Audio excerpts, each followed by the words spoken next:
It's no secret that our culture is really big on disagreement right now. Republican or Democrat, masks or no masks, defund the police or increase policing effort. The list goes on and on and on. And rather than those disagreements bringing us together and making us stronger, they seem to be tearing our world apart. And so what do we do as young leaders in the middle of these conversations? Well, we today are going to have a conversation to identify how do we be the people to build pathways to unity through our conversations, even our conversations with those who disagree with us. And to join us is Dr. Kyle Whitaker. Dr. Kyle Whitaker is an associate lecturer at the University of Wisconsin, Green Bay, and he recently completed a PhD from Marquette University on the Epistemology of Disagreement. Dr. Whitaker has taught courses on ethics and philosophy, epistemology, ethics, and more. And today we have the honor of welcoming him to the Generation Distinct podcast. Welcome, Dr. Whitaker. Kyle, thank you so much for joining us here on the podcast. We're so grateful to have you. Yeah. Thanks for the invite. Absolutely. Let's dive right in, because I know so many of us are really excited to pick your brain when it comes to some topics that are really relevant to us as next generation leaders. Now, let's just start off with a really easy question. Why is it that our society seems to be so divided on disagreement? Yeah, it's funny you think that's an easy question. There's lots of reasons. Frankly, most of us never learned how to have them. Interesting. I grew up in a household where there was no instruction on that, right? Right. We liked to have intense conversations, but it never was like any kind of careful analytical thing or with any principles behind it. Sure. My wife grew up in a household where the conversations weren't ever really even tense, because before they got to that situation, it was kind of shut off, you know? Wow. So we never learned to have disagreements. And more than that, we never learned that it was good to have disagreements. Right. So I'm a philosopher. One of the first things you learn in philosophy is that disagreeing with each other is like the best thing you can do. Because if I'm your friend, I want you to have true beliefs about the world and about who you are in the world and how you should live. And so part of friendship, according to Socrates, is critique, right? And remaining open to critique and hoping that a good friend would try to refute you so that you can grow and become better. Most of us weren't trained to think that way. Most of us instead were trained to experience disagreement as hostility.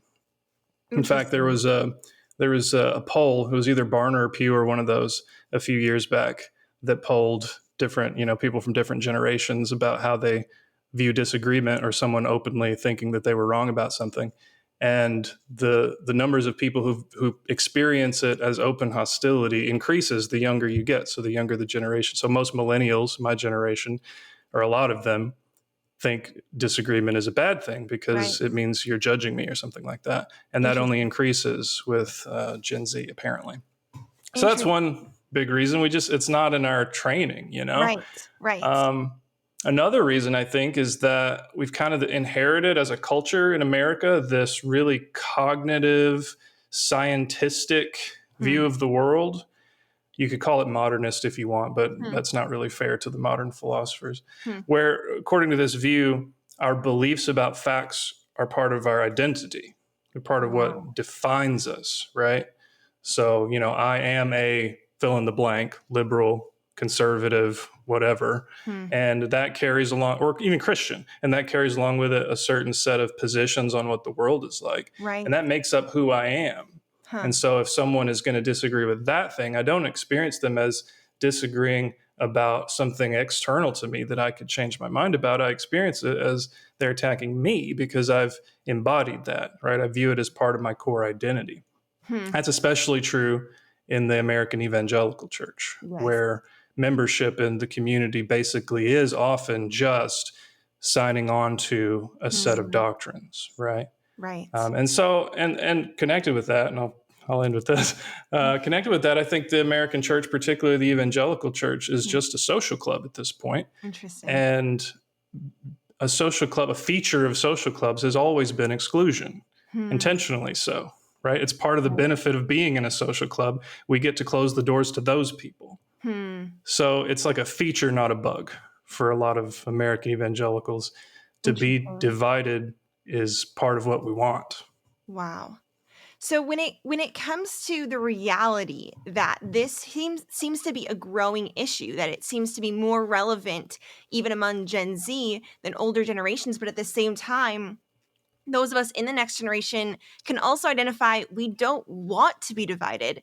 Why is Mhm. it that these things seem to be more divisive, more hostility, and maybe even these labels seem to be more attached to our identity as we grow, like in the younger generations? Why is it happening more in Gen Z than in previous Yeah, generations? that's a really good question. I don't have a great answer for you. It's more a question for a sociologist or Sure. somebody to speculate about. I can tell you that amongst my students teaching intro philosophy to lots of students who are there because they're attending school and it's required to take a philosophy class, right? Right. And so I like to poll them on various things we're talking about. And I found that, and I've talked to lots of other professors who have found something similar. A lot of our students tend to be inclined to relativism, which is like this idea Mm. that everybody's view is kind of equally good, Hmm. right? That Right.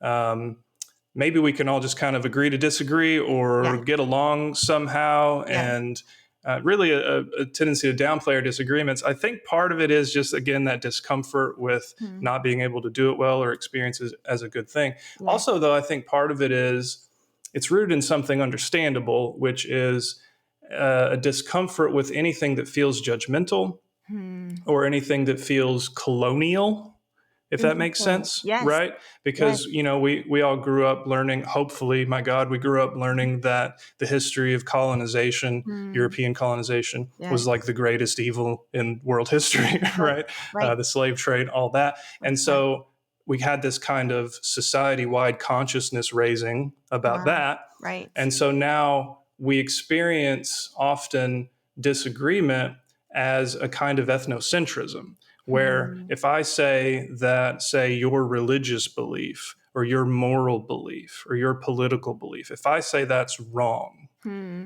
isn't that privileging my own perspective? And isn't that just what the colonizers did? They went to Interesting. other places and they planted their flag and they said, Sure. this is ours now, right? And Hmm. you're all going to assimilate. Hmm. And so we want to, it's hopefully in our bones as millennials and Gen Zers that we want to avoid assimilation Interesting. and in favor of genuine diversity. And Right. so I think that's part of what's behind it. And I think that's a really good thing. Sure. And this is why I think it's important for everybody to study some philosophy or take some critical thinking or something, Yes. because there is a way to do both things to avoid Hmm. judgmentalism and assimilationism and ethnocentrism, but Wow. also to privilege genuine dialogue, which Interesting. requires, I think, disagreement because we Yes. don't all see the world the same.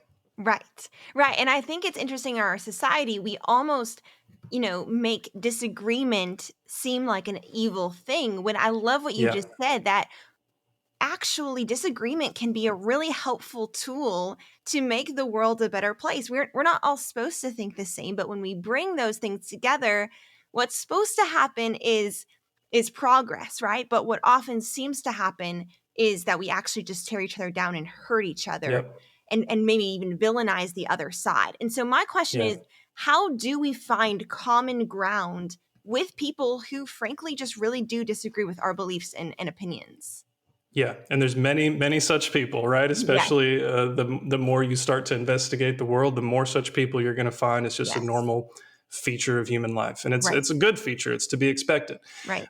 So I'm going to interpret what you said there: common ground, right? Hmm. How do we find common ground with people who disagree with us?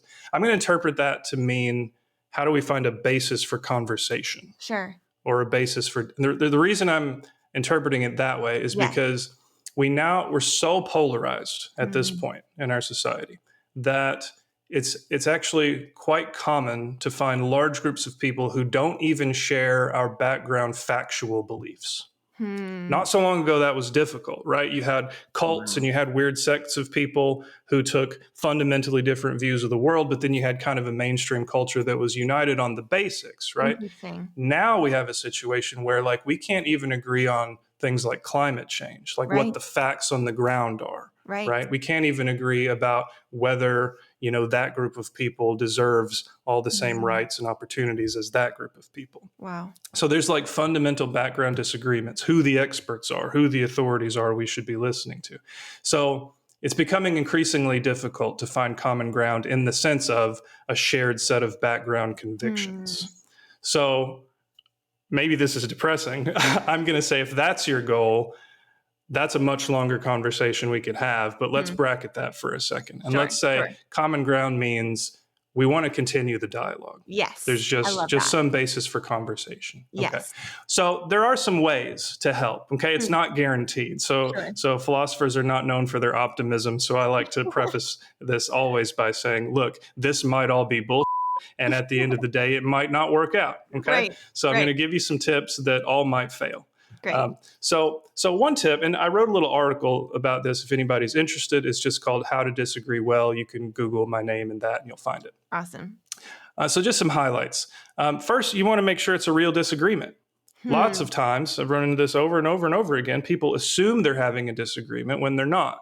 And there are many reasons they could assume it, right? They could assume it because the culture has set it up in such a way that the person on the other side of whatever social division must view you with hostility and must take a different view than you. So you go into the interaction assuming that they disagree with you. And so you interpret whatever they say as disagreement. When if you try to really drill down to, okay, what is it specifically that you think is true and I think is false?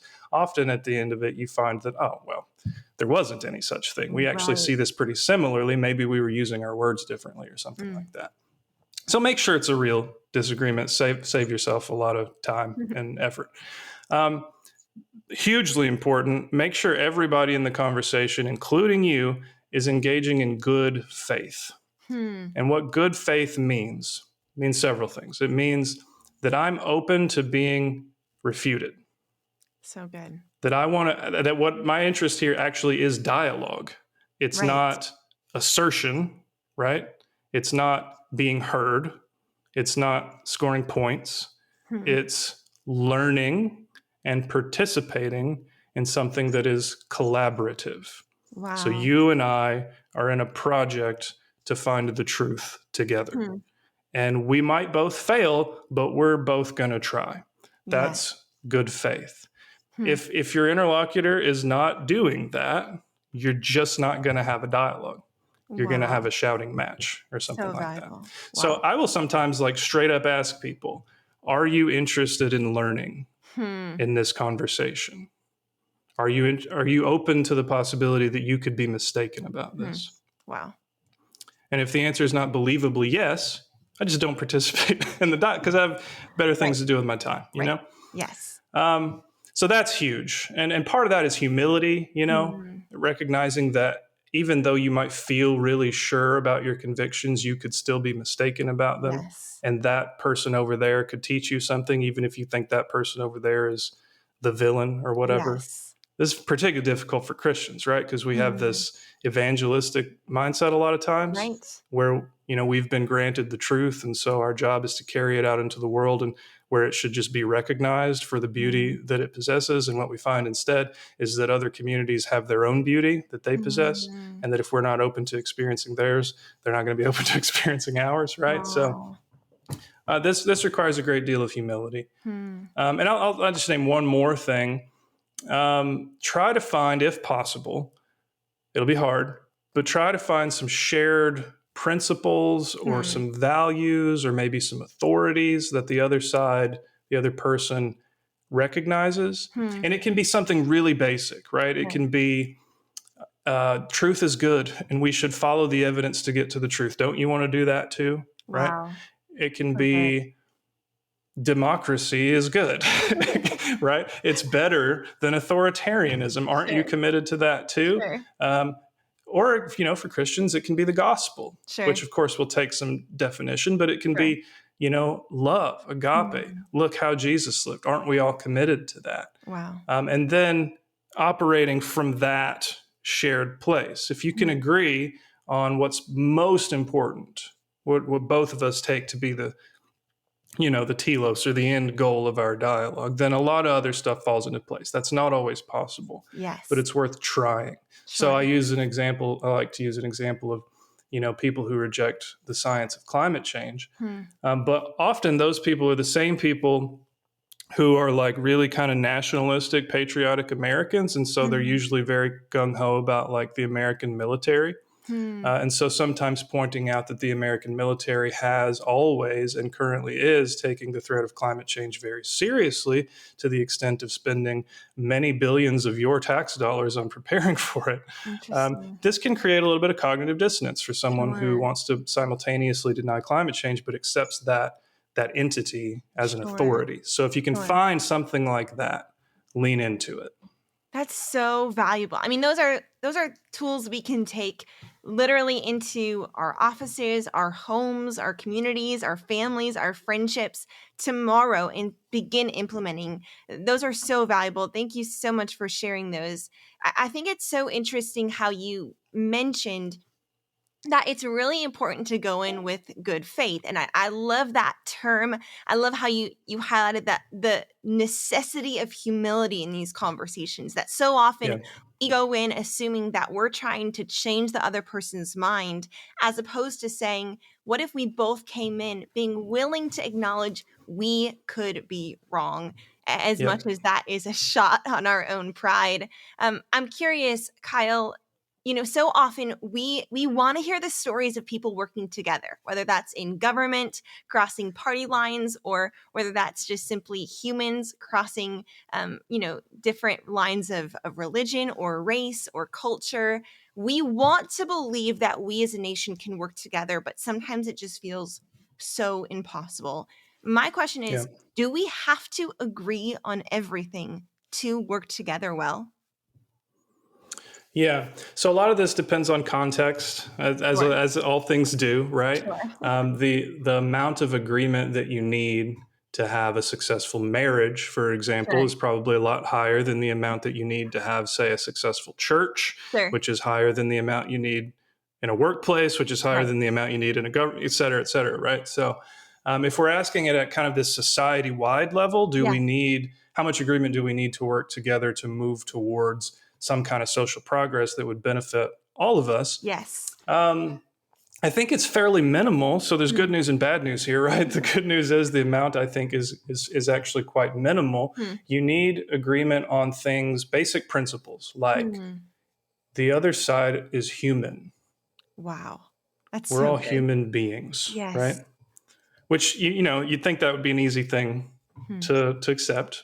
In practice, unfortunately, it's not. Right. You need to be committed to the basic principles of democracy, Hmm. which say that insofar as a person is a person, right? To say Hmm. that someone is human is the same, more or less, as saying that they're a person. They're deserving of rights and opportunities and recognition, consideration of their interests. Yeah. Insofar as someone is a person, they have a place in the dialogue. They get a say, Hmm.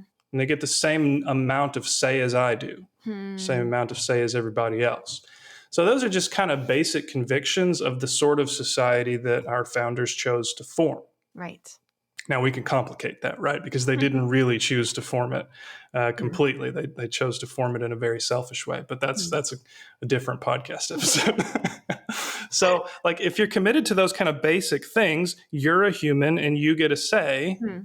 Then we can have some dialogue and we Sure. can move forward. And that's, I think, what we've done at various periods in our nation's history. Unfortunately, we're in a situation where Hmm. an entire political party, almost an entire political party, has given up on those basic things. Hmm. And you have literally tens of millions of Americans who are unwilling to admit those things about the other side. Hmm. So the bad news is, while there are ready principles to be had and dialogue is possible that would facilitate real progress, real social change that would be good for liberals and conservatives and moderates, it's, I think, increasingly unlikely Hmm. due to the sort of tit for tat nature of polarization, because it's just Hmm. a sad fact that Right. lots of our leaders are currently more interested in maintaining power for themselves as long as Hmm. possible Wow. than they are in even their own self-interest. Right.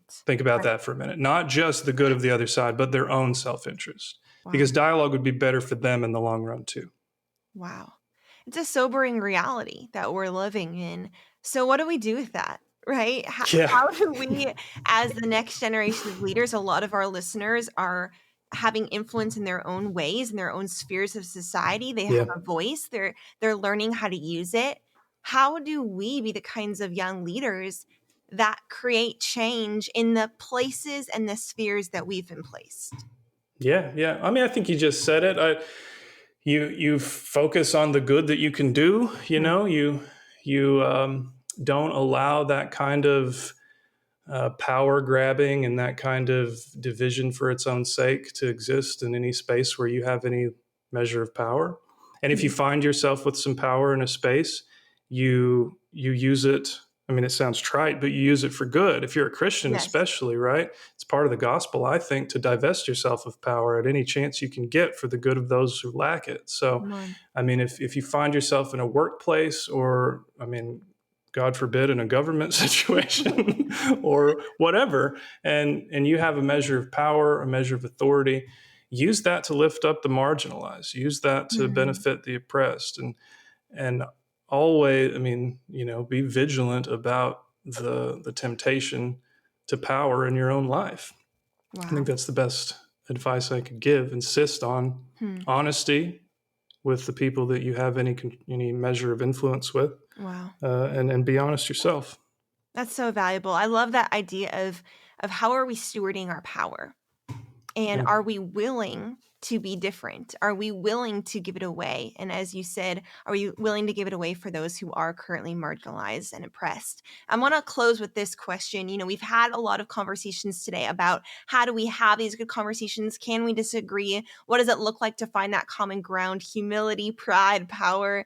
And ultimately, what I hear over and over in our conversation, the next level deep is we need to be people who are safe, right? We need to be the kinds of leaders who create climates of safety so that when people come to us, they're not afraid that we're going to be interested in our own power or we're interested in our own pride or name, that we're not going to be just shaming them for having a different opinion. And we're not just going to hit them over the head with our truth. We're going to actually Hmm. approach them with love. How do we as leaders create climates of safety so our conversations are truly healthy dialogues Yeah. that lead to unity? Yeah, this is good. So I'm going to do that thing that people are annoyed by, that philosophers do. This is like, critique the question sort of Sure, thing. So please do. I'm reminded of a passage in The Lion, the Witch, and the Wardrobe, which Hmm. maybe a lot of your listeners have read, Yes. where, Aslan is this God character, Hmm. Jesus-like character. And he's this ferocious lion, right? He's terrifying. And so one of the kids is hearing stories about him and asks, "Oh my God, is he safe? That's so scary." And the person who knows Aslan says, "No, he's not safe, Wow. but he's good." And this always stuck in my head. We have to be careful about that word safety, right? Especially when we have So good. a culture, like probably a whole generation of people who are really sensitive to judgmentalism, as we talked Hmm. about, who are really sensitive to colonialism, as we talked about, and who might view safety as anybody's perspective is validated as equally good as Wow. anybody else's, which itself would be kind of a barrier to genuine progress, in my view. Wow. So what we're aiming for is virtue, right? It's goodness. Wow, that's good. It's just old fashioned ethics, right? We want to form good people who have certain virtues, and we can be specific about what those virtues are. Hmm. So yeah, just let's be careful about the safety term. If we just Really good. mean people are participating in dialogue in good faith. If you're a Christian, people are like aimed at love, Hmm. right? People are aimed at the good of others above their own good. I mean, these are classic Christian principles. They're not Sure. just Christian; they're classic ethical principles. That's right. Let's privilege those things. Let's aim for those things. Now, there is a place for safety in the sense of if I'm from a marginalized community. Let's say I'm an Hmm. LGBTQ person, Sure. and I want to know if my existence as the person I am is going to be Hmm. recognized in that space, Sure. right? That's a real concern about safety. Hmm. Sometimes literally physical safety, right? Because if there are many churches, sadly, where an LGBTQ person would be physically unsafe Right. and mentally and emotionally Hmm. unsafe. So if that's the kind of safety we have in mind, we need to make sure that we're signaling to those marginalized communities that they are not just welcome in our space, but that they are viewed as equal in our space. You have the same kind of say that we do, and we're willing to learn from you, right? Again, it all comes back to, what am I willing to do with the power and the authority that I have? The clearest sign that I'm interested in a good faith dialogue is my willingness to give over control of my views and the way the conversation might go to somebody else. Wow. This has been such an incredible conversation. I know that I've learned so much. I'm sure our listeners have as well. If they want to continue to learn more from you, where can they go to do that? So a couple places. I have a podcast. It's called A Pastor and a Philosopher Walk Into a Bar. I'm the co-host with my pastor. You can Google that and find all our episodes. You can Google me. I have a website, robertkwhitaker.com, mostly academic stuff, but I also have a Medium page if you're interested in more popular articles that I write. You can find me on Twitter as well. Awesome. Thank you so much, Kyle. We're so grateful for your time and your wisdom. Appreciate it. It's been fun.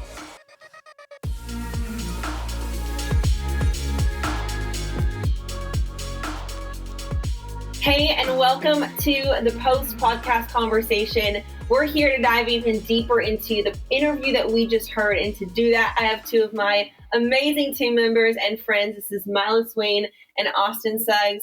Guys, welcome to the post-podcast convo. Excited to be here. This is going to be so great. So we just heard an episode on how to disagree.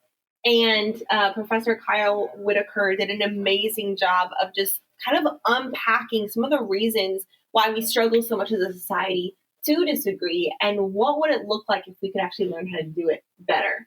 And so as we kind of enter into this conversation, I would just love to hear, Milo, what were some of your takeaways from that conversation? First off, that dude was so chill. I know. So calm. And I think that's like a very important aspect of like facing a pending or like potential disagreement. Yes. You can't go like, oh, I'm pissed at you, you're pissed at me. Like now you got an argument. Right. Fight. Right. But a disagreement it's normal. Right. And you can enter into that with so much peace, and now you can actually hear what the person has to say. Yes. So like, I'm listening to you, and I still have my belief or my standpoint, but it's okay. I'm hearing what you're saying. Yeah. And now I can receive what you're saying, learning what you're saying, and then I can like have my peace. Yes. So. It's so good. It's so good. And especially in the culture where we're currently at, where it feels like everything's divisive, whether that's conversations on politics or religion or COVID-19, let's be honest, like everything seems to be this dividing issue. And Austin, obviously, you know, we're young leaders. We're trying to operate in this world as leaders in a divided world. What do you feel like you took away from that conversation that you will take into your leadership as you walk into conversations where you're definitely going to disagree with somebody at some point? Yeah, I think there was so much there. I think I really appreciated, you talked about at the very beginning of this idea, too often these days when we're having a disagreement where we internalize that as you're disagreeing with like me as a person and my identity is kind of tied up in my ideas, and be able to kind of detach from that and say, actually, we're both just looking for truth. And I think the way I was thinking of it as an image when he was talking is, instead of like looking across the table at one another, trying to disagree, it's like coming around the same side of the table. It's like, we both want truth. Like we're both going for that. So how can we both get there? And so I think that was just a nice way of kind of reorienting ourselves to those conversations. Wow. That's really powerful. And I love that, like, we're both on the same side of the table, kind of like we are right now, like looking out at the world and saying, what if we really believed that we were on the same side? And maybe not the same side of an issue, but the same side of an issue of a conversation, of the same side of wanting truth, right? And let's be honest, so we all consider ourselves followers of Jesus. I say this every episode because I don't want the listeners to ever think we're assuming anything of you. You know, you're welcome in this conversation no matter what.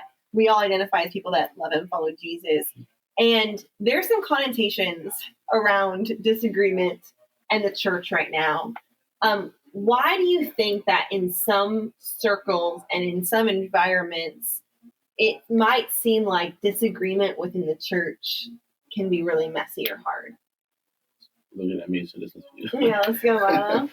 I feel like it could be messy because so many people we all have this issue at some point in our lives with Sure. pride. It's like, Yeah. I want to be right, and I know Jesus, and I study the Word, and I have a relationship with Him, and it's like, your relationship with Jesus doesn't have to trump my relationship with Yeah, Jesus. that's And so what you good. know about the Bible doesn't have to mean that what I know or what I perceive is incorrect or wrong. So Yeah. now we're like the Pharisees and the children of Israel. They're just like going at each other. It's like, Yes. dude, like we both want the same Jesus, Right. but somebody's not seeing him the right way in Right. somebody's perspective. And it's like, how about we stop, get on the same side of the table and say, okay, we're both pursuing Jesus. Mm. How are we looking at him? Because, and he talks about this, Dr. Whitaker talks about this in his conversation with you, where it's like, can we be willing to learn? Like, can we just chill? Like, are you willing to learn something? Yes. Because if you can't even be on that front of things, then we can't even have a conversation, because I might be wrong, you might be wrong. So Yes. can we just stop and listen? Yes. And if we're pursuing the same Jesus, it's very simple to say, go ye therefore and teach all nations, right? Yeah. So if we're doing that, what is the issue when it comes to just like following the Great Commission? Yeah. Yeah. Like, you have to ride on horseback and have to drive a Mustang. Like, Right. we're both pursuing the people. Right. So, I mean, I don't know. That's really good. No, that's really powerful, Milo. And I think, especially right now, it can feel like if we have a different opinion or a different even way of doing something, then we can't be doing it together. And yet, in the origin of what the church was 2,000 years ago, it actually was a group of radically diverse, different people who came together and sometimes had disagreements on the method, but they still walked together and accomplished what they needed and were called to accomplish. And that's what the church was built on. But now 2,000 years later, in our Western, culture, it can feel like the church is now supposed to be this siloed group of people that all believe the same thing exactly and all do it exactly the same way.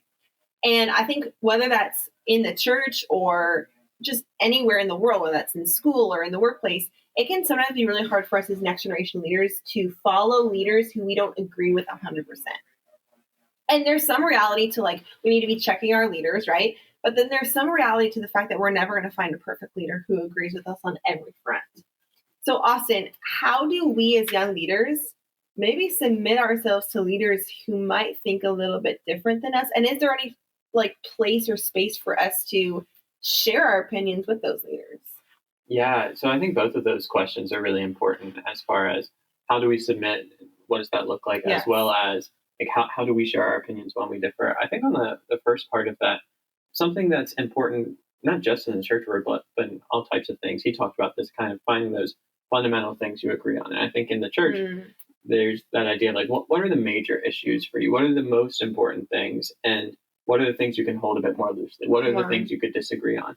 And I think too often we look for people to agree with us on everything, like on the super important core things, but also the really peripheral things. And maybe we don't even go through the work of trying to identify, well, what is core and what is peripheral? Because I think there is kind of a hierarchy there. And so if we can identify, like, these are my core convictions, but that can look different, or on these issues, there's more area for disagreement. I think that will help us kind of find maybe a church that you can say, hey, we're united on what's most important. Yes. And then I think when it comes to what do you do when you're in that situation and you disagree with leadership?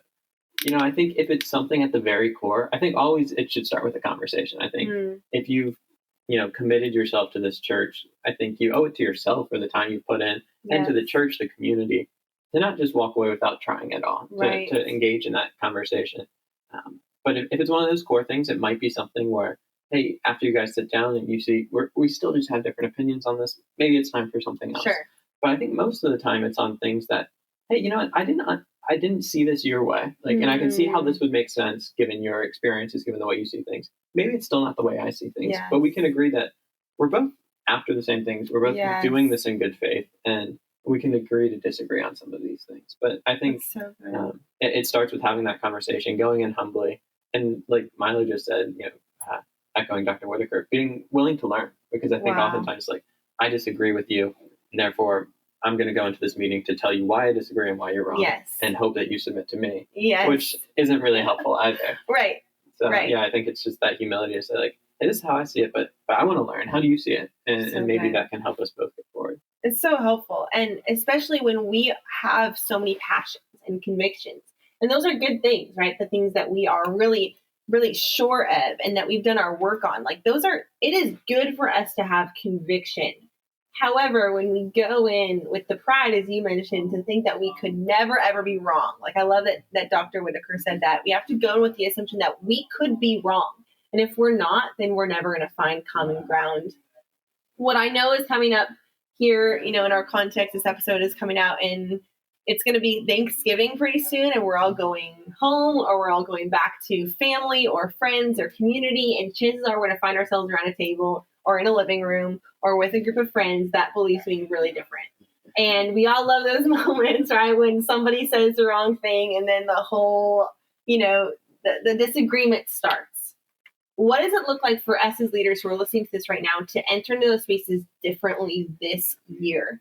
To be agents, to not just kind of bring, not just bring our best selves there, but also try and breed a place, an environment where every voice is heard. What do you think that looks like, Milo? So I have a lot of experience, especially with Thanksgiving coming up. Every year, I always bring the topic of dinosaurs and how they did make sense. And just to get a rise out of people, everybody right? goes nuts. And then I found myself kind of just sitting and listening to everybody's opinions and points. And then my whole family, everybody just loud. I'm just like, hey guys, we're sitting right next to each other. Can we just listen to each other? And it's kind of weird that I'm the person who actually starts it and then tries to diffuse it. But it's a really good challenge to say that, okay, that's one topic. It doesn't really matter as much. But now we always end up on something more serious. And then it's like, who can be quiet and listen and who can appreciate and love their neighbor enough to understand or try to understand what they're talking about and have a heart to say, okay, you know what? I may not agree with you or I may not believe that, but I have enough peace in me to listen to you. Wow. And when you feel heard, then you're not as aggressive as what you're trying to make me believe. You're just expressing how you feel about it. So good. And I can express how I feel about it.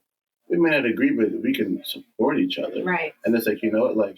I don't necessarily understand or believe what you're saying, but I still love you enough to stand next to you and say, hey, I don't get it. Tell me more or show me more. Yes. Why do you believe that? Let's look at this together. Okay, you believe it this way, I believe it this way. These are the reasons why. And if we still don't agree with each other, we can still walk hand in hand loving one another. Yes. That's the main point. And one plants to seed, one waters, and God has to increase. So start with that. Like you said, start with the conversation. And maybe eventually along the way, one realizes, dang, I was a little bit skewed. And now I release that pride and I have enough humility to say, you know what, you were right. Yes. Or the other person will say that and it's okay, maybe we were both wrong and somebody else is right. We have to drop our pride. But it starts with, like you said, that conversation and diffusing it in love. Yes. So. I love what you said, that wording of tell me more. There's something so disarming about those words, right? Just, tell me more. And not in an aggressive tone, but really seeking to understand and say, that's so interesting. You think that, tell me more. Because chances are the person that has a really strong opinion, maybe they're coming across so aggressive because nobody has ever asked them, right? Maybe no one has ever created the space to hear them. I also love what you said, that really it comes back to loving others as ourselves and loving your neighbor. And both of those things are teachings of Jesus.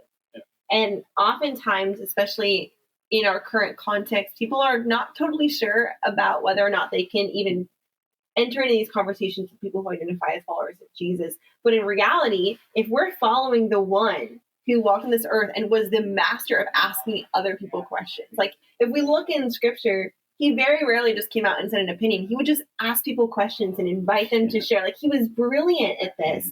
And yet so often now it seems that Christians have a connotation that we're actually the worst at this. Austin, what do you feel like it means to look at the example of Jesus?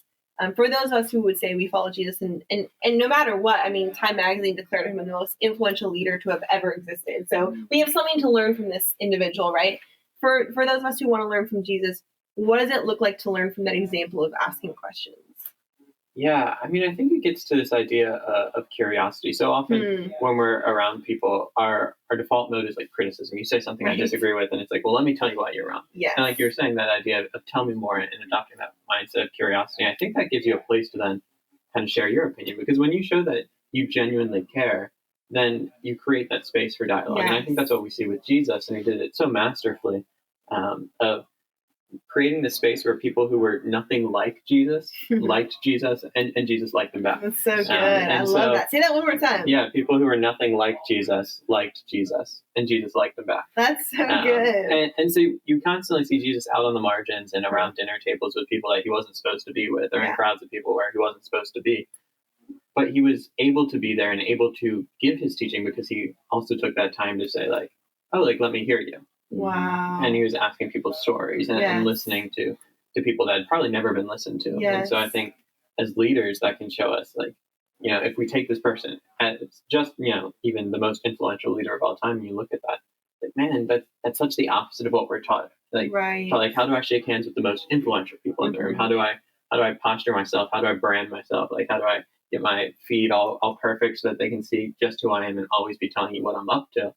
But rather, this person that's been the most influential person of all time was the person that was asking the questions and going out to people probably on the corners of the room. Wow. And so I think there's just a lot of food for thought there. That's incredible. And I just love the way you both live. You both are leaders who I have seen in normal everyday life be the people that reach across divides and choose to listen and learn from the people. And I know I learned so much from both of you. This conversation was so valuable. I'm so grateful you both joined us for it. Listeners, thanks so much for joining us on this episode of the Generation Distinct podcast. We are so glad that you are a part of our community. Hey, don't forget to like, comment, and subscribe. Share this with your community. And of course, tune in next week for another episode of the Generation Distinct podcast.